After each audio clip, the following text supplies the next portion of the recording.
Et salut tout le monde, c'est Sid Noir et aujourd'hui ce sera une vidéo sur les Aphaniogastères subterranea.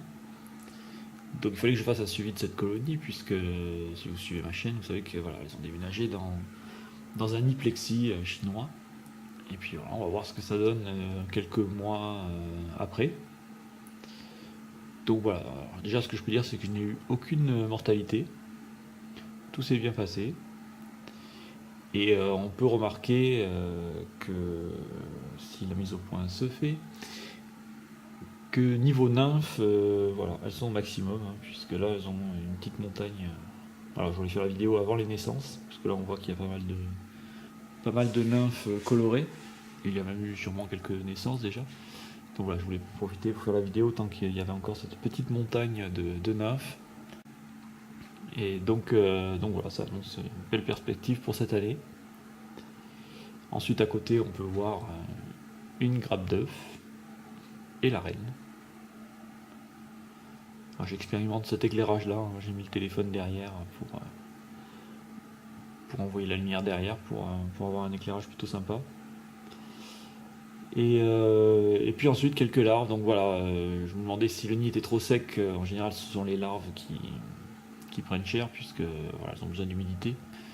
Et là je vois que voilà, elles sont passées de l'œuf à l'état de larve et les larves ont grossi.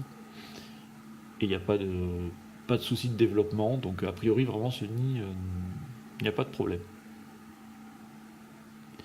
On va faire le tour de l'autre côté pour voir un peu ce qui se passe.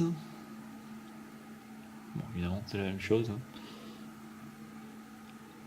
On peut voir d'ailleurs en haut l'humidité qui se forme, donc preuve que l'humidité enfin que l'humidification se fait bien. Donc là, on voit mieux les larves, donc voilà, aucun souci de développement. Alors par contre, elles se tiennent bien sur les côtés. Alors au début, pendant un mois, elles se sont tenues sur le côté gauche du nid. Maintenant, elles se tiennent sur le côté droit, donc près du système d'humidification. Les nymphes, donc du coup, sont un peu éloignées au milieu, là où c'est moins humide du coup. Et on voit la séparation au-dessus que je vais pas tarder à enlever parce que du coup, après les naissances, elles vont être un petit peu à l'étroit. Enfin, je vais voir si je vais attendre la prochaine vague de naissance ou celle-là. On verra une fois qu'elles seront nées la place qu'elles prendront. Parce qu'elles ne peuvent utiliser que la partie basse du nid. Voilà, et à gauche, il n'y a plus rien alors qu'elles sont restées des mois là-bas.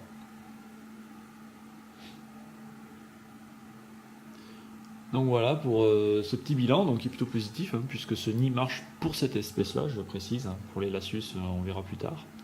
Donc on peut voir aussi que j'ai changé les tubes, parce qu'à la base les tubes montaient jusqu'en haut du nid. Donc j'ai rajouté des tubes plus longs, ce qui me donne une autonomie facilement 3 semaines. Voilà. En plus j'ai mis un coton en bas du tube pour que, enfin je l'avais déjà expliqué, si vous voulez savoir comment j'ai fait dans la vidéo du début d'année, qui expliquait un peu les nids plexi. Donc voilà, les tubes se vident relativement vite puisque j'ai mis qu'un coton simple en bas pour humidifier au maximum le nid. Donc voilà, un bilan plutôt positif. Et puis voilà, on verra plus tard les nouvelles dans l'été de cette colonie. Donc je vous dis à bientôt, bon élevage et ciao ciao. Je vous laisse donc sur ces images.